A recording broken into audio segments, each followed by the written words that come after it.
आदरणीय श्रोतागण, सादर नमस्ते। हमारे पूरे भारतवर्ष में ईसाई मिशनरियों के द्वारा चंगाई सभा के नाम पर छल कपट धोखा से लोगों को ये कहा जा रहा है कि तुम किसी भी डॉक्टर के पास नहीं जाओ, कोई भी दवा मत खाओ, केवल यीशु को अपना इष्ट देव मान लो, यीशु पर अपने आप को समर्पित कर दो, तो तुम्हारे सभी दुख दर्द रोग दूर हो जाएंगे।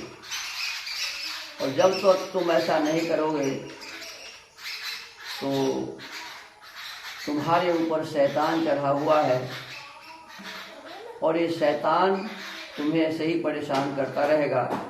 और शैतान से मतलब उन्हें ये है कि भारतवर्ष में जितने भी देवी देवता हैं वो सभी शैतान हैं। चाहे भगवान राम हो, चाहे भगवान कृष्ण हो, शंकर हो, दुर्गा काली, जिसकी भी पूजा हिंदू लोग करता है तो ये सभी उनके दृष्टि में शैतान हैं। और वो कहते हैं कि जब तक इस शैतानों को तुम अपना घर में पूजा करते रहोगे तब तक तुम सुखी नहीं रह सकते। और जन साधारण में कुछ लोगों को वो अर्थ का लोभ देकर अपना एजेंट बनाया हुआ है और उस एजेंट के माध्यम से लोगों को अपनी सभा में लाते हैं और धीरे धीरे धीरे धीरे उन्हें ईसाई बना लेते हैं, उसका धर्म परिवर्तन कर देते हैं। आप सबसे मेरा निवेदन है, प्रार्थना है कि ईसाइयों के इस षड्यंत्र को समझिए और अपने इस देश को पुनः गुलाम होने से बचाइए। मैं बाइबल के संबंध में कुछ चर्चा कर रहा हूँ। उस चंगाई सभा में वो बाइबल भी पढ़ता है और बाइबल में क्या लिखा हुआ है इस विषय वस्तु में हमें जानकारी मिलनी चाहिए। हम तो अभी बाइबल को पढ़ रहे हैं तो इसमें कोई विशेषता हमें नहीं दिख रही। इसमें कल मैं आपसे निवेदन किया था, कल के वीडियो में, पिछले वीडियो में, कि ये जो आदम के और हव्वा के खानदान में जो एक नूह नाम का व्यक्ति हुआ, सारे खानदान में केवल इस नूह के प्रति इस बाइबल के ईश्वर का अर्थात पिता परमेश्वर का मात्र एक व्यक्ति के ऊपर विश्वास है और बाद बाकी सभी को शैतान कहा जा रहा है। सभी को इसमें कहा गया है कि यह निकृष्ट है और इसीलिए इन सभी को मारने का प्लान बनाते हैं नूह के साथ ये बाइबल के ईश्वर। और नूह से कहते हैं कि तुम एक नाव बना लो और उस नाव में तुम, तुम्हारी पत्नी और तुम्हारे जो 3 बच्चे हैं, ये तीनों बालक और उनकी पत्नी, ये सभी इसमें बैठ जाएंगे और संसार में जितने भी जीव जंतु हैं मनुष्य के अलावे, उन सभी जीव जंतुओं में से स्त्री और पुरुष ऐसे जोड़े जोड़े, एक एक जोड़े, सभी को उस नाव में रख लोगे और फिर मैं जल प्रलय करूंगा, तुम बच जाओगे, सभी मर जाएंगे। और ऐसा ही ये पिता परमेश्वर करते हैं। कहते हैं पृथ्वी पर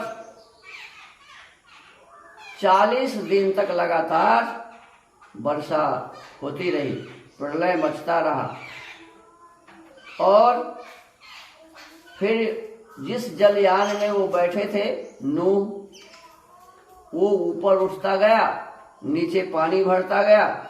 एक बार तो इसमें लिखा हुआ है कि भूमि की जो सतह थी, जल प्रलय इस प्रकार से हुआ कि पृथ्वी पर यह जल फैल गया और जलयान जल की सतह पर तैरने लगा।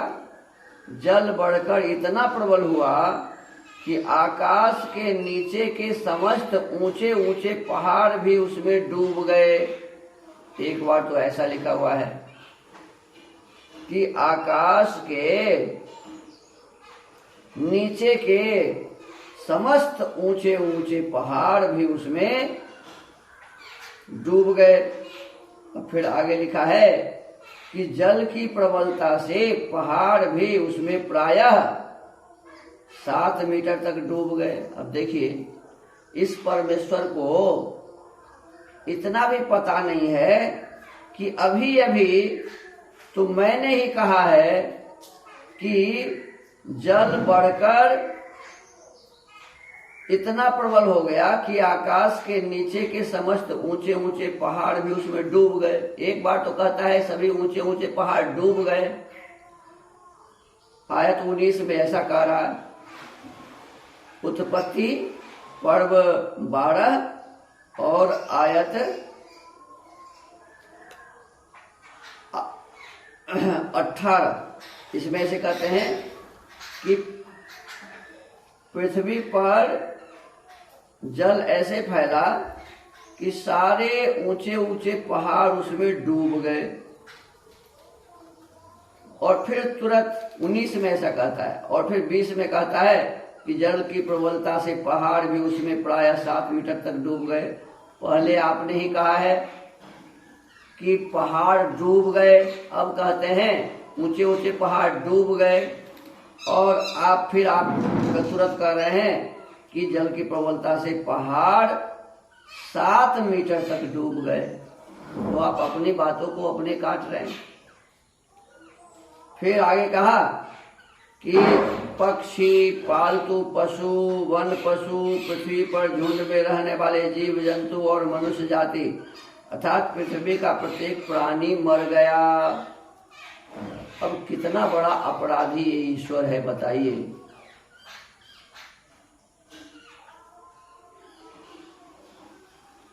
जितने प्राणी हैं सबको ये डुबा के मार रहा है, मार दिया। शुष्क भूमि का प्रत्येक प्राणी जिसके नथनों में जीवन का श्वास था, सभी मर गए। प्रभु ने भूमि पर रहने वाले प्रत्येक जीवित प्राणी को, मनुष्य और पशु को, रेंगने वाले जंतुओं को, आकाश के पक्षियों को मिटा डाला, किसी को भी नहीं रहने दिया। वे पृथ्वी से मिटा डाले गए। केवल नूह और उसके साथ जलयान में रहने वाले जो भी थे सभी बच गए। जल पृथ्वी पर 150 दिन तक प्रबल रहा, यानी 150 दिन तक इसी प्रकार से जल का तांडव होता रहा। और जल के ऊपर उस नाव में ये सभी तैरते रहे। 150 दिनों तक इतने लोगों के खाने पीने का सामान, इतने जीव जंतुओं के खाने पीने का सामान, ये सभी उसमें किस प्रकार रहे होंगे उस छोटे से नाव में, इस पर तो विचार करना जरूरी है। और विचार करने से पता चलता है कि यह बिल्कुल असंभव बातें लिखी हुई है। ऐसा इतने छोटे नाव में इतने सामग्री अट ही नहीं सकते। तो खैर चलिए, इसमें लिखा हुआ है और आप समझ लीजिए कि जल पृथ्वी पर 150 दिन तक प्रबल रहा। अब जल प्रलय की समाप्ति होती है, लेकिन परमेश्वर ने नूह एवं समस्त वन पशुओं और पालतू पशुओं की जो जलयान में उसके साथ थे सुध ली। उसने पृथ्वी पर हवा बहाई, उससे पहले हवा नहीं बह रही थी, और जल घटने लगा। महासागर के झरने तथा आकाश के झरोखे बंद हो गए। आकाश से वर्षा भी रुक गई और जल भूमि पर धीरे धीरे घटने लगा। 150वें दिन जल घट गया और जलयान 7वें महीने के 17वें दिन अरारत नामक पर्वत पर टिक गया।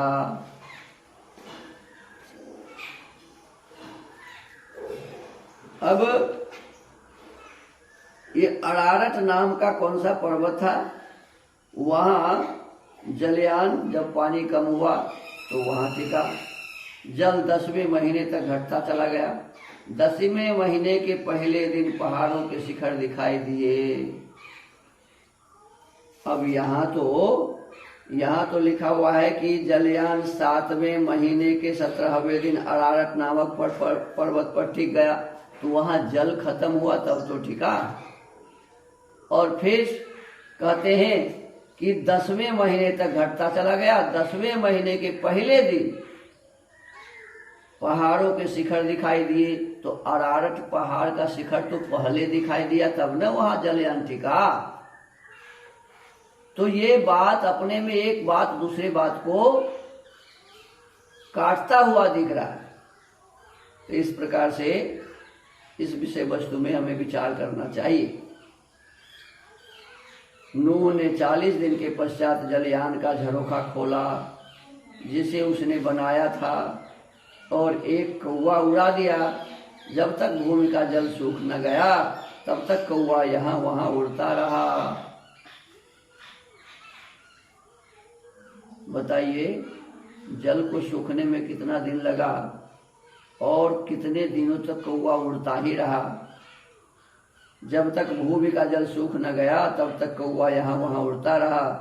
तत्पश्चात नूह ने यह देखने के लिए कि भूमि की सतह का जल घटा कि नहीं, अपने पास से एक कबूतरी को भी उड़ाया। कौवा को उड़ा करके विश्वास नहीं हुआ, तो फिर अब कबूतरी को उड़ाया। पर कबूतरी को अपने पर टेकने का आधार भी न मिला, क्योंकि जल समस्त पृथ्वी की सतह पर फैला था। अतः वह नूह के पास जलयान में लौट आई। नूह ने अपना हाथ बढ़ाकर उसे पकड़ लिया और उसे अपने साथ जलयान में ले गया। वह 7 दिन तक और ठहरा रहा। तत्पश्चात उसने जलयान से कबूतरी को पुनः उड़ाया। संध्या के समय कबूतरी उसके पास लौट आई। उसकी चोंच में ताजी तोड़ी हुई जैतून की पत्ती थी। अतः नूह को मालूम हो गया कि पृथ्वी की सतह का जल घट गया है। पर उसने 7 दिन तक और प्रतीक्षा की। तत्पश्चात नूह ने कबूतरी को उड़ाया, किंतु वह उसके पास फिर लौटकर न आई। ये सब बिल्कुल नासमझ व्यक्तियों का प्रलाप मात्र है। ये भेड़ बकरी चढ़ाने वाले को बुद्धि कितनी थी जो अच्छी बातें कुछ लिखते, समझदारी वाली बात। अरे वो कह रहा है कि नाव पहाड़ के ऊपर में टिक गई, तो नाव पर जो लोग होंगे वो तो पहाड़ के उस चोटी को देखेंगे। चोटी देखने लगा तो वो तो चोटी देखने लगा, तो फिर वह जगह तो खाली ही हो गया। और बिल्कुल जमीन को खाली होने में जो समय लगा, उस समय में बताते हैं कि 40 दिन का समय बताते हैं, फिर 7 दिन का समय बताते हैं, फिर 7 दिन का समय बताते हैं। अब कहते हैं जिस वर्ष नूह 601 वर्ष का हुआ, उसके पहले महीने के पहले दिन पृथ्वी का जल सूख गया। नूह 500 वर्ष में तो अपने बेटे को ही जन्म दिया, और 500 वर्ष के बाद 100 वर्ष और जब हुआ, अर्थात उसके बेटे जब 100 वर्ष के हो गए, तो उस समय 600 वर्ष जब हुआ नूह को, तो प्रलय हुआ। और अब कहते हैं कि 601 वर्ष हुआ, यानी 1 वर्ष तक जल प्रलय लगभग रहा। उसके पहले महीने के पहले दिन 1 वर्ष होने के बाद 600 वर्ष के बाद 601 जो होगा ना, तो 1 वर्ष तक प्रलय होता रहा। और 1 वर्ष जब बीत गया तो वो जो वर्ष बीतने के बाद जो पहला महीना आएगा तो पहले महीने के पहले दिन पृथ्वी का जल सूख गया। यानी 1 वर्ष लगा इस जल को सूखने में। ये पूरा यहाँ बताया। नूह ने जलयान की छत खोलकर देखा कि भूमि की सतह सूख गई है। दूसरे महीने के 27वें दिन भूमि पूर्णतः सूख गई। तब परमेश्वर ने नूह से कहा, तू अपनी पत्नी, अपने पुत्रों और बहुओं को साथ लेकर जलयान से बाहर निकल। माने ये नूह को अपने हिसाब से कुछ भी समझ नहीं था। जलयान से निकलने के लिए भी जब पिता परमेश्वर ने कहा तब वो अब निकलेगा। तेरे साथ जो जीवित प्राणी अर्थात पशु पक्षी, भूमि पर रेंगने वाले वस्तु जंतु हैं, उन्हें भी तू जलयान से बाहर निकाल ले, जिससे वे अत्यंत फलवंत हों और पृथ्वी में भर जाएं। नूह अपनी पत्नी, पुत्रों और बहुओं के साथ जलयान से बाहर निकला। सब वन पशु, रेंगने वाले जंतु, पक्षी तथा भूमि के समस्त गतिवान जीव अपनी जाति के अनुसार जलयान से बाहर निकल आए। तो इस प्रकार से जल प्रलय समाप्त हुआ और नूह जिसके 500 वर्ष में संतान हुए थे, जिनका संतान 100 वर्ष का हो गया फिर भी उन्हें कोई बच्चा नहीं था, क्योंकि उसकी कोई चर्चा नहीं है इसमें कि 100 वर्ष के जो उनके तीनों पुत्र थे, उन तीनों पुत्रों को पत्नी तो थी, ऐसा लिखा हुआ है, उसका नाम नहीं है, पत्नी तो थी लेकिन उन्हें कोई पुत्र नहीं था, कोई पुत्रियां नहीं थी। तो 100 वर्ष का व्यक्ति हो जाने के बाद भी उसे कोई पुत्र पुत्री न हो, ये भी आश्चर्य की बात है, अचंभित बातें हैं। और इसी प्रकार की बातों के लिए ये बाइबिल प्रसिद्ध है। तो हमें आपको विशेष रूप से ध्यान देना चाहिए, समझना चाहिए कि ये गड़ेड़ी लोग, भेड़ी जो चढ़ाते हैं, भेड़ी बकरी चढ़ाने वाले लोग, जिन्हें बुद्धि बिल्कुल नहीं है, जिन्हें समझदारी बिल्कुल नहीं है, जो पढ़े लिखे नहीं थे, ना समझते, ऐसे व्यक्तियों ने इस प्रकार की बातें लिखी हुई है। कोई बुद्धिमान व्यक्ति इसमें नहीं था।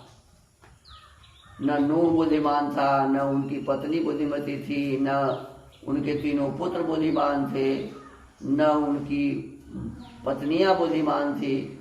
और इस प्रकार से इसमें केवल ऐसी ही बातें लिखी हुई है, बकरी चराने वाली, भेड़ चराने वाली, गाय चराने वाली, ऊंट चराने वाली, यही सब बातें इसमें लिखी हुई है। कोई भी विज्ञान की बातें, समझदारी की बातें इसमें नहीं लिखी हुई है। तो आप सभी इस बाइबिल को ठीक से समझने का प्रयत्न करिए। और हमारे आपके जो भाई बंधु माताएं ये अंधविश्वास के कारण उसमें भटक करके उसमें चले जाते हैं।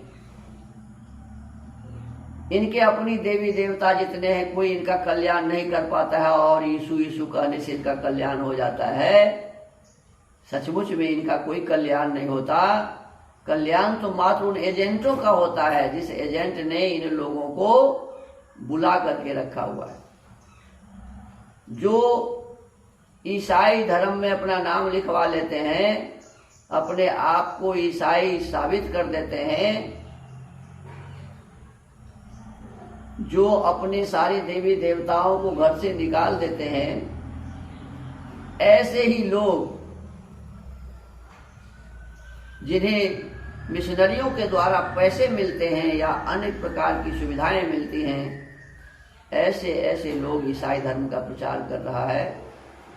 तो हमें आपसे निवेदन है, प्रार्थना है कि आप इसको समझिए और अपने इस सत्य सनातन वैदिक धर्म को बचाने के लिए थोड़ा सा आगे बढ़िए, एक दूसरों को समझाइए और अपने इस भारत देश का, आर्यावर्त का किस प्रकार से कल्याण हो, इसमें अपनी भूमिका अदा कीजिए। इन्हीं शब्दों के साथ आज के सत्संग को यहीं विराम। आप सबको नमस्ते। सबको धन्यवाद। ओम।